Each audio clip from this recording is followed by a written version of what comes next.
我是龚万兴，共享办公 JustCo 的创办人。Without everybody, there will be no JustCo。我是公司里理性的声音，制定公司发展的策略和大方向。我是刘律，大家都叫我陆。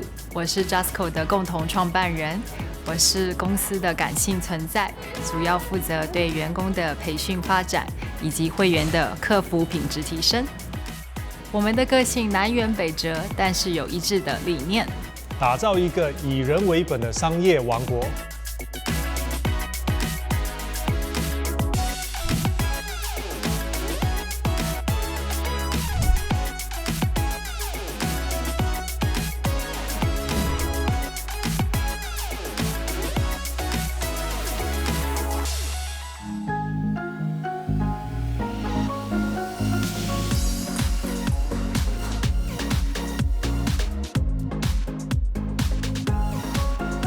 零工经济的出现和官兵疫情爆发，改变了许多人的工作方式，而共享办公空间就顺应了这方面的趋势。本地就有一家土生土长的共享办公空间业者，它也是一家独角兽公司，市场估值超过10亿美元。主要的投资者包括新加坡政府投资公司和新狮地产。今天我约了这家公司的2位创办人，想要了解他们是怎么样把公司发展成今天的规模的。不过，在这之前，先让我顺应一下潮流，去体验一下这种新的工作方式。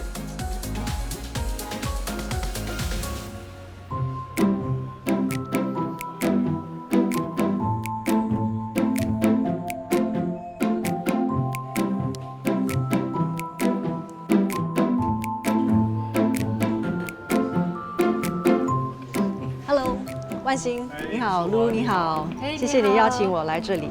就体验你们的共享办公空间，你喜欢吗？这边？我觉得那感觉很舒适，它的光线也很明亮，而且那个空间够宽敞嘛。因为原本我以为要在这种共享办公空间应该是很难去专注，因为很嘈杂，可是感觉还好。所以在设计这个空间方面有特别的一些考量嘛。那你现在坐的位置呢，是在大众的空间，你觉得已经很安静了。可是你要更安静的话，你能够到那个会议室或者是 phone booth， 你能够更专注。我也看到有很多不同的区块哦，他们的设计都不太一样，所以他们有一些怎么样的区分吗？像这边，如果说你需要大屏幕的话，你能够坐在这里用大屏幕。那在里面呢是些 event 的地方。我今天去体验了你们的共享办公空间，感觉像是在一个有趣好玩的环境里工作。现在的共享办公空间都是这样子的一个概念吗？大致上是这样子，跟不同的人一起工作、分享，有很多新的这个 idea， 然后呢也能够很开心的工作，不只是跟你的公司的同事工作。尤其我想最近2年多就是疫情更是加速这个变化，因为尤其像现在很多公司行号都开始就是很鼓舞员工能够弹性的工作，所以像这种共享办公空间，这些大公司行号都觉得需要真正考虑的一个方式。我们的一个理念就是让它很轻松很自在，就好像有人回到家的感觉，可以自由的分享。就其实发现我们的会员很喜欢这样的方式。现在就可以进了。哇 ，OK， 所以这边就是让会员可以在这边做一些小型的演讲啊，或者是这个开会啊、汤后啊，就是可以在这边让他们使用。它的色彩啊，还有就感觉就是充满了乐趣的感觉啊，对，因为我们基本上每一个中心都会针对这个当地的会员，然后他们的喜好跟习惯来设计。像这里附近的呢，很多就是商圈嘛，然后比较年轻的群众，所以你可以看到这边的色彩非常的丰富，然后也很年轻化。对。好像到这边就是让这个午餐时间啊，或者下午他们可以很自由的在这边用餐啊，或者是聊天啊，所以这边基本上是一个 pantry 的 area， 基本上饮料都可以自助。然后呢，这边其实呢，因为我们这边有这个小的到大的企业全部都有，然后所以比较大的这个公司呢，他们就会想要用这样子比较大的空间，所以呢，我们就会整个打通让他们使用。JustCo 这个名字怎么取名 JustCo 呢 ？Just 嘛，就是简单嘛，不需要这么复杂，工作应该很简单。Co 就是 collaborate community， 大家一起分享，一起工作，创造一些新的 idea， 然后理念，就是这样简单了。是你们的这个共享办公空间，如果跟就是市场上其他的业者比较的话，觉得你们的特点是什么呢？我觉得第一个是我们的服务。因为这些硬体的设计是很容易的啦，但是我觉得我们很坚持的就是我们的这个服务品质必须要很真诚，让人家回到家宾至如归的感觉。所以这个员工也是我们非常重要的一部分。我们甚至有一个部门是专门提升客服品质的，所以这个部门呢，就是由我们的总部已经跟我们8年、10年的这些老员工非常了解我们的 DNA， 非常了解我们这个生意的精神以及哲学，然后配合我们进每一个新市场当地的这个团队，然后一起把这个客服做得最好。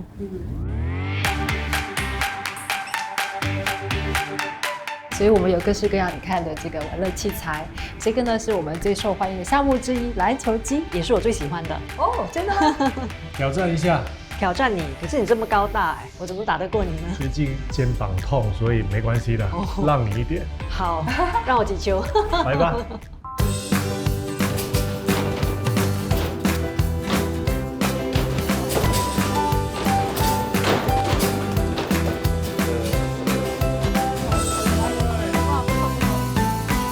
其实客户一踏进那个共享办公空间的感觉也很重要的，所以在这方面你们有下一些怎么样的功夫或者是心思去研究吗？我们在这个设计呢花了很多心思，设计的团队都是内部的团队，因为这些客人呢他喜欢用什么地方，他花多久这个时间在这些地方，我们都要非常的了解，要收取很多的这个数据，像这些 CCTV 我们装的呢都能够知道每天多少时间这个地方能够有人在用，或者这个地方没有人用，所以当我们在设计下一个点的时候，我们就能够更进步，设计那些点是客人需要用的点。你每天都来公司上班吗？对，每天都来，风雨无阻。几点到几点呢？早上6点到晚上大概8、9点吧。哦，6点很早哎。对，然后8、9点也很晚哦。8、9点也很晚，很辛苦的创业。好，看到这个办公桌特别的高。对，这办公桌能够升降的，如果累的时候就把它降下来，如果想要运动的时候就把它升上来。像我们这边大部分的员工就是像这样子的共享办公空间，就像你看到那个会议区是一样的。所以这里只有万兴有自己的办公室。对，只有我有自己的办公室。为什么呢？因为我是老板，没有啦，just kidding。我基本上就整天都是会议，所以这办公室呢，基本上也是一个会议室，所以就比较方便员工能够来跟我一起开会。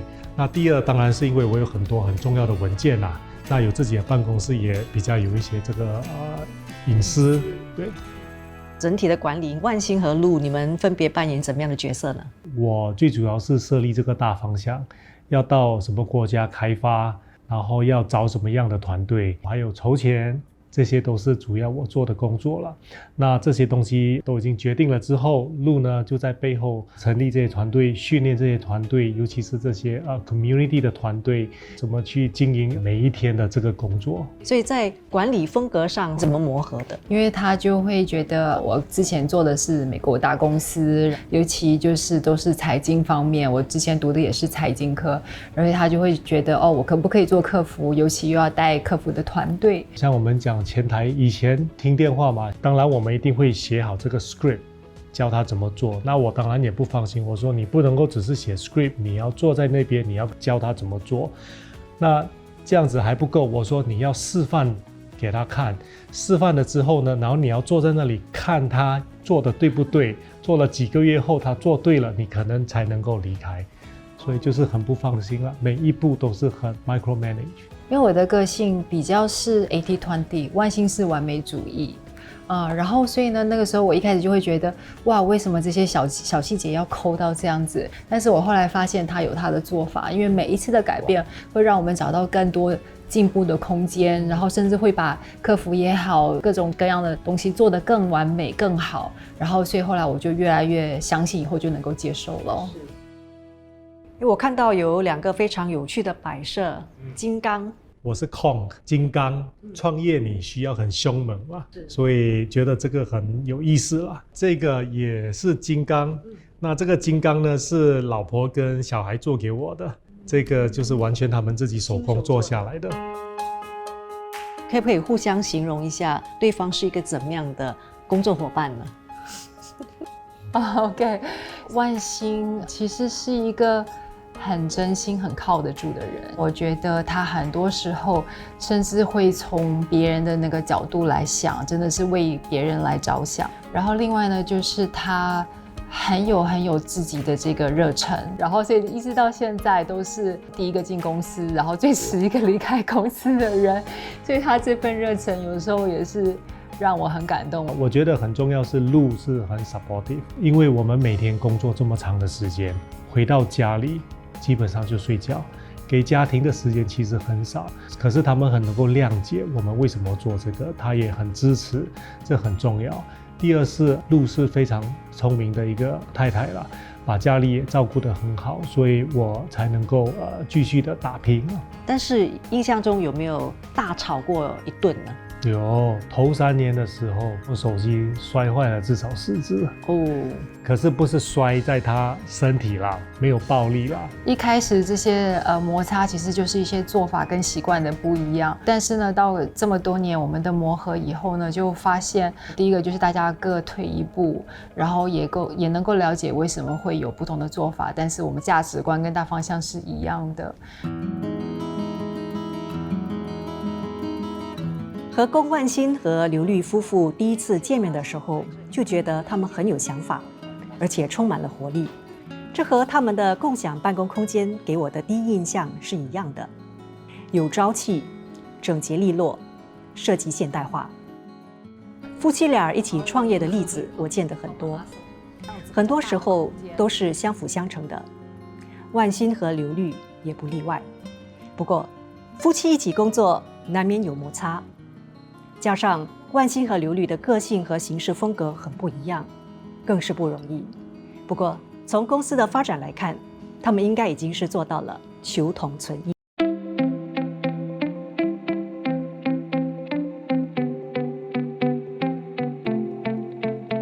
我上一次来到植物园已经是去年的事了，今天趁着公定假日来到这里走走。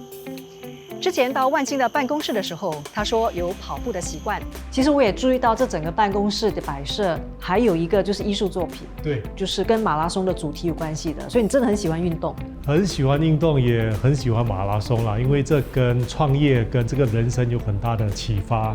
因为人生呢跟创业基本上就是一个马拉松，不是一个 sprint， 是一个很长的旅程。而植物园就是他经常来跑步的地方。今天我和他约了在这里碰头，之后再到他的家里去参观。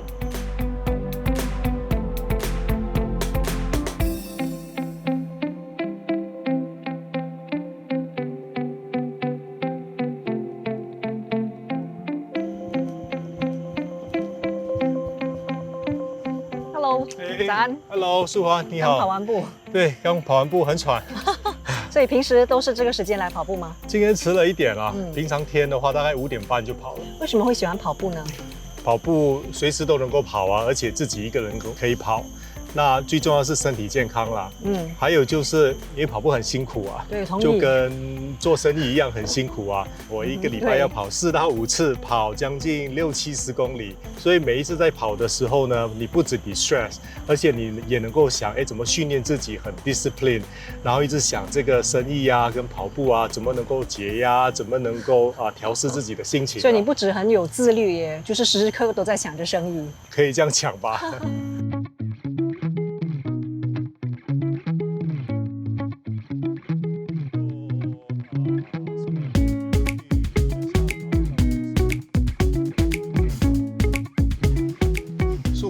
欢迎，这是我的家。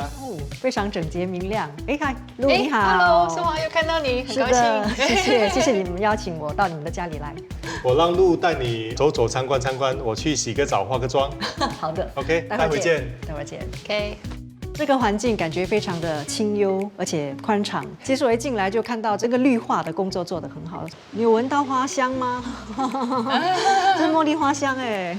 我们喜欢这边就是因为它很简单，好像是一个日本设计师吧，所以你可以看到这里的设计就很 minimalist， 有一点禅意。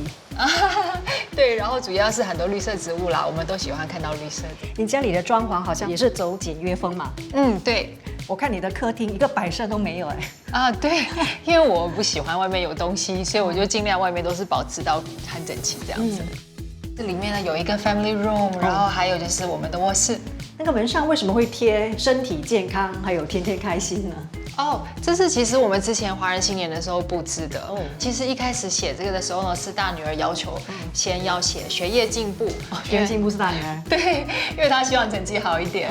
然后所以她就叫我华人年过了也不要拆下来，一直贴住。今年几岁呢，大女儿？她现在 P6。所以要考试会考嘛。对，所以成绩很重要。她比我还紧张。那这个天天开心呢？这个是给小女儿的。因为她就是天生很开心啦，然后就开心就可以了咯。那个婚纱照看起来像是这几年拍的。对，这个其实是就是 before 疫情，最后一个旅游，我们是全家到台湾，所以是2019年12月拍的。因为那个时候我跟万兴结婚的时候，我们都不想拍婚纱照，然后后来是因为差不多10周年纪念嘛，我们就一起去台湾，决定就是拍全家福咯。所以当初为什么不打算拍婚纱照呢？我觉得是因为我们比较注重就是跟家人朋友在一起的那种感觉 ，rather than 好像要做一些 formality 啊。所以当初是怎么认识的呢？第一次看到她是在纽约大学的那个 orientation， 当然就是很漂亮啊，很聪明，旁边很多苍蝇啊。因为我们是同一届的，就每次去图书馆念书嘛，就希望说跟她接近哦。是哦。对啊。所以那时候是借着要跟她什么抄功课还是什么的吗？要追不可以抄功课，我们要觉得自己很厉害，所以要问她你懂不懂，要不要我教你？真的啊。所以当时你对她的印象是怎么样的？我一开始就觉得她不喜欢读书咯，然后我们常常一起在做一些 group project 的时候，她就没有什么出现咯，然后常常跑去看电影。后来大概2年多以后，其实他一直对我很好，然后后来感觉其实越来越像家人，就觉得我们的人生里面虽然会碰到很多不同的东西，但是他总是一直在我身边陪伴我，然后给我很好的建议，然后才慢慢开始走在一起了。这是路吗？对，这是我小时候还在台湾的时候，一直带台湾带到几岁呢？带到14岁去美国。这些就在美国了，已经在美国了。对，所以那个时候你认识的路是这样的吗？刚开始的时候，以前长得比较丑，现在漂亮了，越来越漂亮。我们2个背景其实差也蛮大的，对，就是来自台湾，对，来自马来西亚。我的父母亲是白手起家做生意，陆的父母亲都是老师，所以这个整个成长的这个过程非常的不一样。我觉得很重要的一点就是我们的人生的价值观啊，非常的一致。So despite 这些不同的文化跟这些 brought up， 因为价值观让我们能够2个人很 respect each other，能够生活在一起啊。所以你来自马来西亚的哪个地区呢？Johor巴都巴海。巴都巴海。对。后来是有在新加坡念书吗？对，中学来这里念了2年，然后2年之后就到美国去念大学了。当时在新加坡的求学经历还记得吗？非常辛苦，因为我在马来西亚是念华校的，那你这个英文啊、数学、科学、物理全部都是用中文的，来新加坡全部都变成英文了，所以我还记得第1年的时候几乎全部都是红字，那非常的辛苦。那以前也没有 Google， 你还要拿字典去翻译英文变中文，那第2年成绩才能够把它拉上来，那也待了1年2年之后就到这个美国去了。那这张照片是安永的一个活动，好像是得奖了，对不对？对，是什么奖项呢？是EY Entrepreneur of the Year。因为他从他19岁的时候，他就跟我讲说他要创立一个自己的商业王国。后来呢，他就一直朝这个目标。那新加坡等于是他的家园嘛，然后又是一个国际舞台，然后让他有很多发挥的机会。所以我其实是喜欢纽约的，然后我差不多要在纽约定下来了，但是因为追随万兴咯，就来到新加坡。其实大学一毕业，我还记得 Goldman Sachs 有给我一份工作，可是那时候我还拒绝了那份工作。每个人说我非常的 stupid 呀，因为拒绝了我就去创立公司，所以从小就有这个 entrepreneur 的这个 blood。可是年轻嘛，有胆识，可是没有经验。这公司做了大概3个月到5个月就做不行了，然后之后又回到纽约去工作。工作了几年之后呢，还是觉得说亚洲人嘛，我们的舞台还是在亚洲，所以就回到这个马来西亚帮助家族做生意。做了大概6、7年之后觉得说，想要到国际的舞台，那要熟悉的环境，就来到新加坡了。我觉得说应该到大公司学一学。工作了3、5年之后，就正式的出来成立这个 Jasco。这个是我的钢琴，之前我在学的，然后后来我学完第8级可以当老师了嘛，但我就教我的2个女儿咯。然后我的大女儿比较努力一点，所以她现在弹到第5级，然后小女儿就插花一下，然后弹到第2级。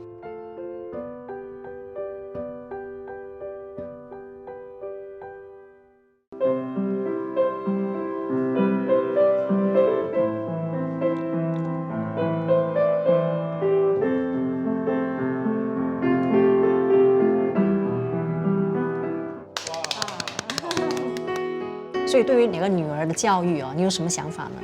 最重要就是要做好自己的本分，然后我希望她们能够独立。那万欣呢？对于2个女儿教育的看法会跟太太不一样吗？我觉得意志上都一样啦。那其实最重要是教育，我是觉得小孩子念书不用考第1名，当然不要不及格，最重要要开心跟健康，这是最重要的。所以2个女儿她们的个性比较像谁呢？大女儿很像万欣，就是比较会追求完美，然后常常会挑剔自己，所以你看她的春联就是叫我要写学业进步，其实她的成绩已经是蛮好了，然后但是小女儿比较像我，就天天很开心这样子，然后所以我也是觉得她就继续开心就可以了。所以这是一个很理想的组合对，就像我们2个，一人像一个。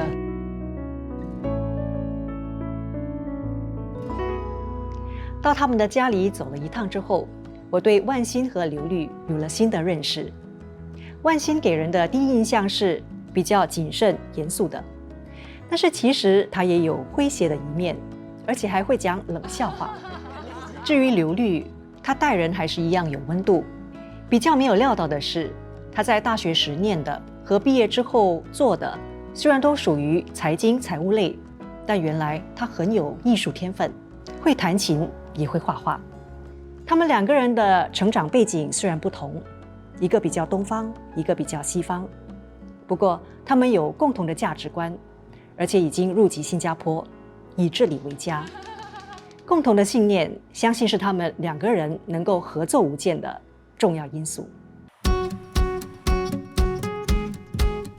Jasco 自2011年创立以来，已经走过了11个年头。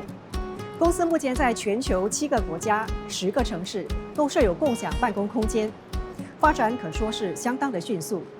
今天我来到公司位于罗敏生路的第一个共享办公空间，我想要看看龚万欣这一路走来遇到了什么挑战。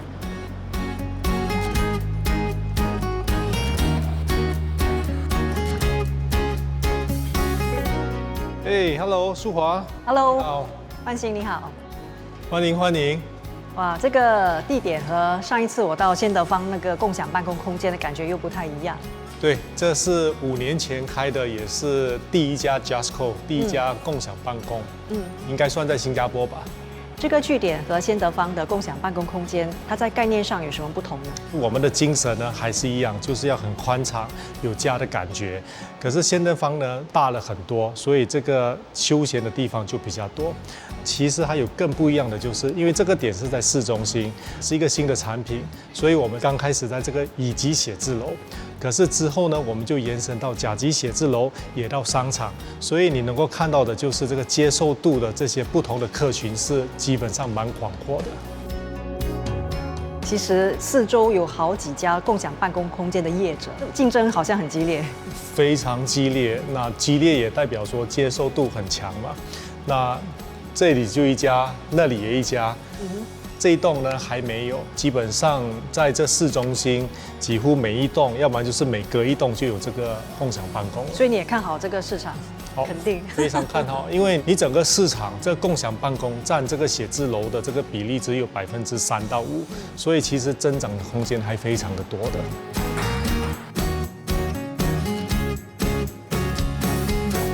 在2017年的时候，当时你们也面对一个就是比较大的一个挑战，就是有一个很大的业者 WeWork 要进军新加坡嘛。对，那个时候是怎么样应付当时的那个情况的呢？ WeWork 要进军亚洲，它的背后是资金很雄厚，这个 SoftBank。那我们也知道它的做法就是烧钱，然后呢把客人都吸引过来，给客人免费的租用。所以那时候我就想说，如果真的要跟这个竞争对手要竞争的话呢，我一定要做大。因为如果你不做大的话呢，你没有办法竞争，你没有一些吸引客人的优势，所以我就找了这个想要做合并，谈了其实1-2个月，基本上都谈好了，可是最后谈不成啦，因为理念不合啦。因为我觉得做生意呢，你要很down to earth，要很相信这个你的 product， 相信你的这个 principle，所以我们就觉得好了，没有办法了，那就自己还是继续的走吧，就很 focus 我们的 customer， 尽量 serve 他们。几个月后呢，这个 GIC 刚好他也研究想要投资这一方面的这个生意，谈了几个月，有这个默契，最后他也投了我们了。所以那个是它的转变，就是你们就是有加大了海外的一个投资。对。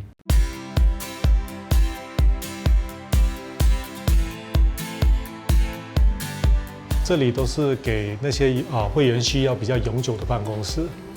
其实 Jasco 的前身10年前是 Just Office，那最主要做的业务呢是这个服务办公室。那最大的区别就是你看不到这些玻璃，就是完全都是墙壁，完全是封闭，大家也不跟大家交流，也没有什么共享的设施。所以你们的那个模式的经营会从服务式办公室转变到现在共享办空间，是因为这个趋势的导致的。趋势导致跟这个很大的需求啦。刚带到新加坡的时候，我还记得头6个月没有生意，完全没有生意。那股东呢非常的紧张，都一直打电话来问，怎么办？那我们就硬着头皮，就一直很努力的一直去做。那6个月后，慢慢看到有一些起色了。前半年完全没有生意哦，那当时出现了一个怎么样的转机呢？最主要是要相信这个产品啊。那我们在打造这个产品之前，也花了很多精神，飞到世界各地去研究这个产品。第二呢，就是因为这个趋势，其实在创办这一间之前的1-2年前，在欧美其实已经慢慢的接受了。那通常亚洲呢，都是1-2年之后。再加上呢，就是我们也很用心，每个客户来都花很多精神跟他们解释这个产品，也给他们一些优惠，让他们尝试。所以在6个月之后，慢慢看到很好的起色。所以经营公司这整10年多来，你面对过最大的挑战是什么呢？这个疫情对生意的影响是非常的大，因为 work from home 嘛，不能够去公司上班。那我们做这个共享办公空间是要人家来这里共享，你不能够来公司，你的生意就影响得很大。我们的理念就是做生意要脚踏实地，对钱财要管理得很好，那不能够花钱像流水啊。所以就是因为这个理念呢，在疫情之前我们很 discipline， 然后这个在财经上都管得很好，所以才有足够的 saving 能够度过这个 crisis 啦。所以撑了2年。撑了2年，对。当然新加坡政府也帮助得很大啦，在2020的时候，这个要很感谢的。所以在那段期间，可能收入是最少的时刻，你们有做一些就是重组吗？或者是业务的改变，或者是员工方面有裁退人手吗？我们没有裁退员工，我们尽量做的就是让员工拿一些假期，其他就是节约可能你的一些 cleaning 这些，我们就说你可能不需要这么多的 cleaning，因为很多人都没有来，就靠这些把成本压低了。所以目前是看到曙光了，觉得就是前景应该是不错了。这4个月其实生意是非常的好，因为大家都已经 live with COVID， 而且这个疫情其实对这个 hybrid working 这个共享空间是有推动力的，所以已经开放了，大家还是需要去工作。怎么 hybrid working 呢？其实共享空间是第一的首选。我觉得疫情其实给我们是一个转机，也是这个疫情等于是一个催化剂，让我们能够很快，好像不到6个月就成立了一个科技子公司，然后呢，在接下来6个月推出了2个科技的产品。所以一个呢就是用 Switch App 的方式，可以很快找到办公空间，所以可以找这种共享办公空间，然后它的设点其实就在家旁边，好像商圈啊，或者是机场啊，或者是社区俱乐部。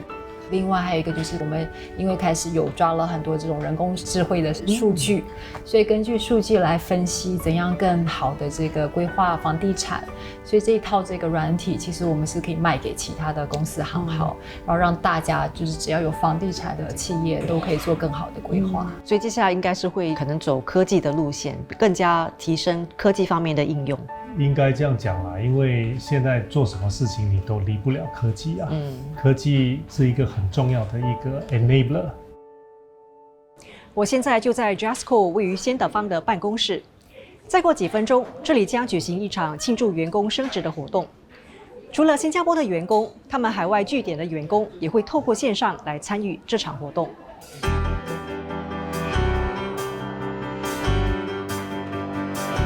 The last 2 years was very tough for every one of us. This event really marks some milestone for us. I want to thank everybody. Without everybody, there will be no Jasco today. It is one of the toughest time in my life. I think a lot of people mention resilient. Come on, like it or not, it's tough to work in Jasco. You all know that it's tough to work for one thing, right? 其实从你的谈话当中，你也有一股责任感哦，就是其实创业也是一份责任嘛。创业对我来说很重要的2点啊，第一个就是你要喜欢创造那个东西，那第二个呢，其实就是一个责任跟使命感，因为今天 Jasco 有将近400个员工，那这400个员工每个人都看着你的，你每个月要出薪水的。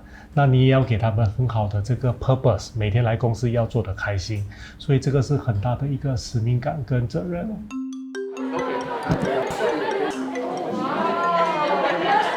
所以你觉得你们公司的产品的特点在哪里？我们的 flexibility 设计方面，我们可以配合到不同部门的需要。It looks fun working here.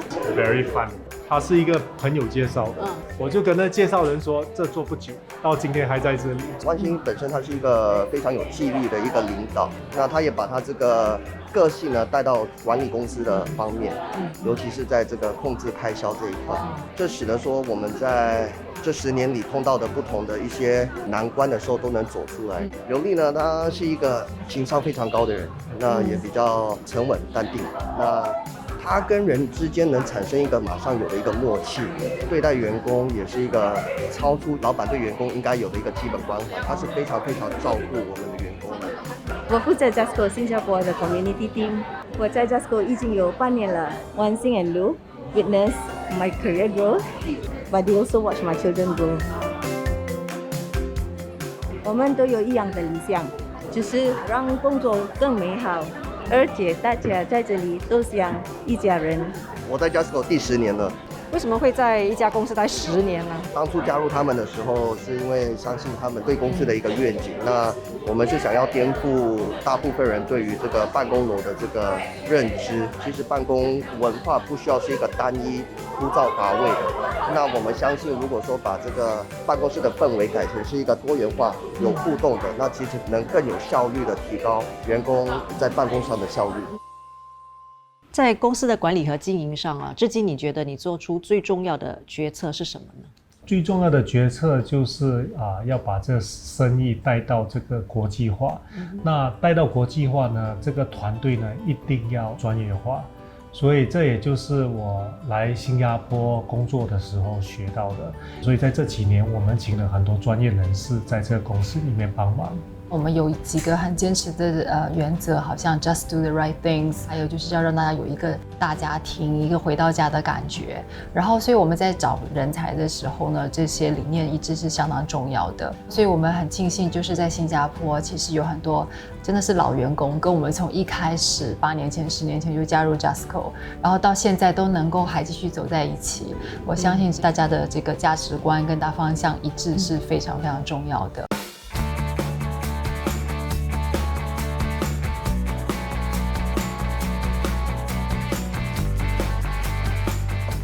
拍摄这期节目，让我对共享办公空间有了亲身的体验。市区这一带有不少这类的设施，大家似乎都看好疫情后的市场。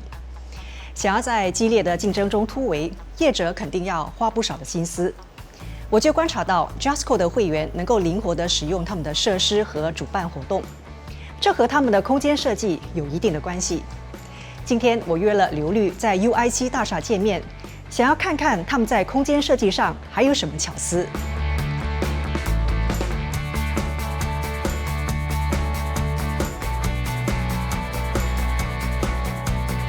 这个地方和之前我到过的其他共享办公空间的感觉很不一样，就色彩比较鲜艳，艺术气息比较浓。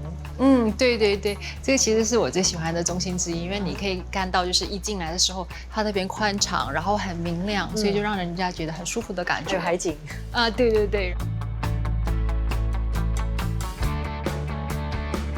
然后我先介绍这个，因为这边呢，另外有一个特点呢，就是我们会请一些local 的美术家呀，还有美术的学生跟我们合作。这是一面墙吗？啊，对，它是一个屏风，所以其实呢，这里有一个小机关。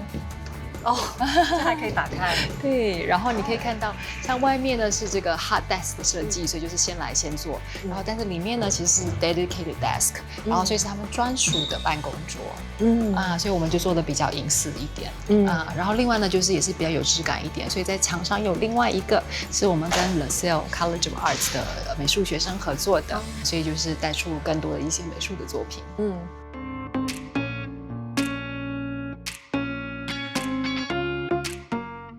我们刚刚看了很多不同的活动空间，这里呢就是我最喜欢的角落。为什么呢？因为你可以看到这边就好像跟我的人生哲理一样 ，play hard，play hard。是，那我想除了 play hard， 你也 work hard 吧？对啊，肯定要啦。因为通常休息就是要走更长远的路。你之前都是在跨国企业上班的，那为什么后来会决定加入先生的公司呢？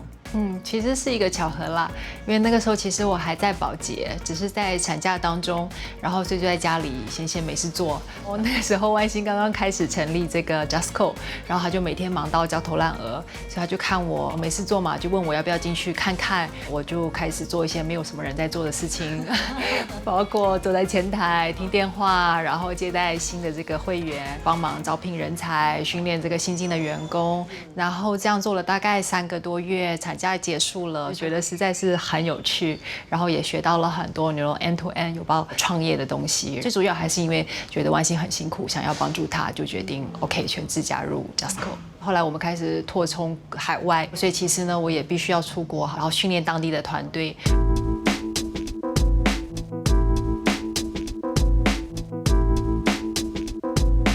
这里呢是一个比较特别的设计，所以平常呢这个是关起来的所以这边一个会议室，这边一个会议室，然后这边这个墙也是关起来的，然后所以那边是一个半圆的这个休息区，然后只有当他们需要用整个 event space 的时候呢，我们就把这一道开开，这一道开开，就像你现在可以看到容纳80到100个人的一个 event space。所以会很多会员租这样的一个空间吗？对，他们很喜欢这边，因为他们会拿来做 trade show 啊，还有一些公司的简报啊，这个就需要 privacy 还有隔音比较好的地方。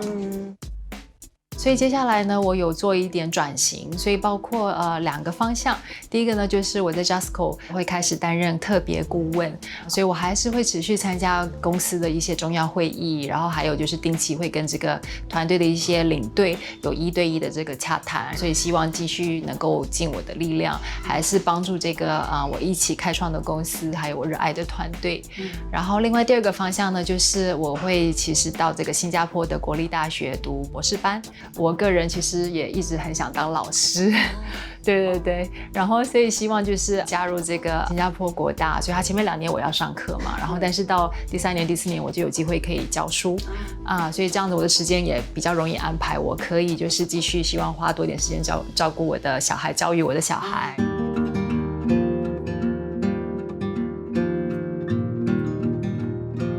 这些就是母亲节还有我生日时候他们送给我的奖牌、爱心，还有他们喜欢做这些小首饰。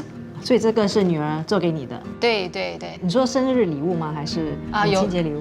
都有，因为你看里面很多串，所以他们就每次都会做不一样的，然后让我配。然后这个 No. 1 Mom， 这是也是女儿做给你的？对。哦，所以在他们心目中你是第一名的妈妈。所以工作这么忙，还会就是有时间跟他们一起做这个手工啊。对，可能是因为我受美国教育影响比较多，所以我很相信就是在玩乐中学习，所以我很喜欢跟他们就一起玩啊，然后做这些东西，我就很多时候互相学习咯。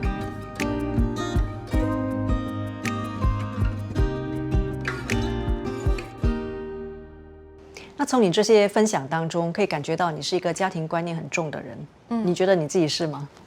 我是，对，要有和乐的家庭才会有美满的事业、美满的人生。所以这个理念我跟万兴其实是一致的，甚至在 Justco 也是，这些员工真的就好像家人一样。所以这个也是让我觉得最骄傲的地方，尤其是听到他们跟我说，好像我让他们的人生有所不同，让他们变成更好的人，这份感动就真的很深。之前到过你们家里，感觉就是你们喜欢绿荫，然后很大自然的那个环境。那这里呢，滨海湾也是这样子哦。对，你们喜欢这样的一个环境吗？经常会来吗？对，通常一家人，那小孩子呢就租个脚踏车，他们骑脚踏车，那我跟太太就会走一圈，一边走一圈就聊一个礼拜发生的事情，公司啊、家里的事情。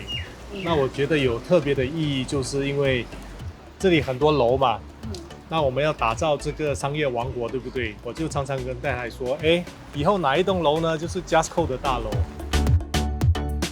那时候我们在美国，他也是指着美国那个 MetLife 的 building， 他就说他想要之后有一栋属于自己的 building，所以到现在他真的是一步一步的往这个目标还在。算是心愿已经达到了一半了，对不对？就是还没达到吧？新加坡还没有 Justco 的大楼，可是在韩国已经有 Justco 的大楼了，所以希望很快的新加坡有一栋 Justco 的大楼。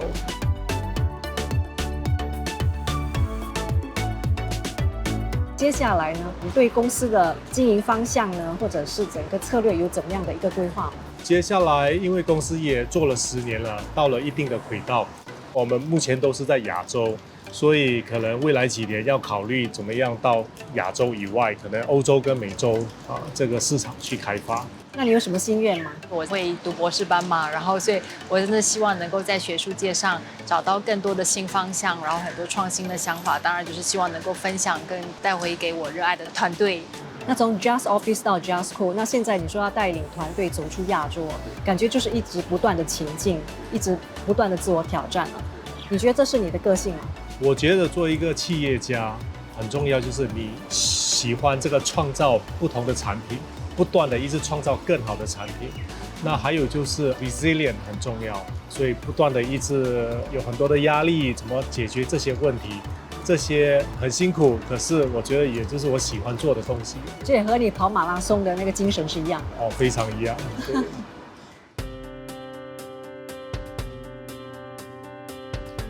共享办公空间是这10多年来才出现的产品，而它的兴起也是因为每个时代都有它独有的挑战。郭万新和刘律或许只是抓对了时机，不过经过几天的相处，我还是在他们的身上验证了一些成功的老道理。郭万新不喜欢跑步，但是他通过跑步来鞭策自己。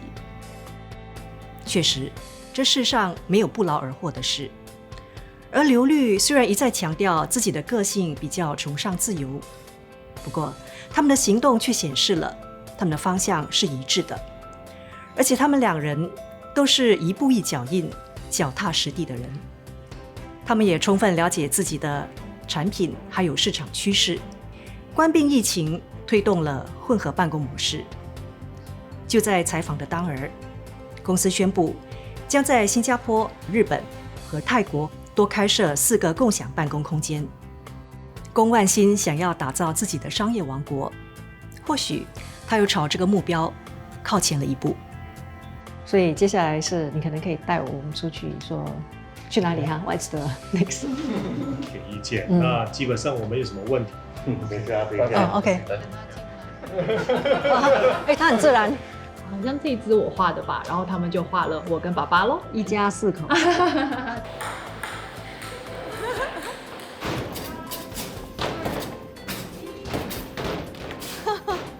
哇！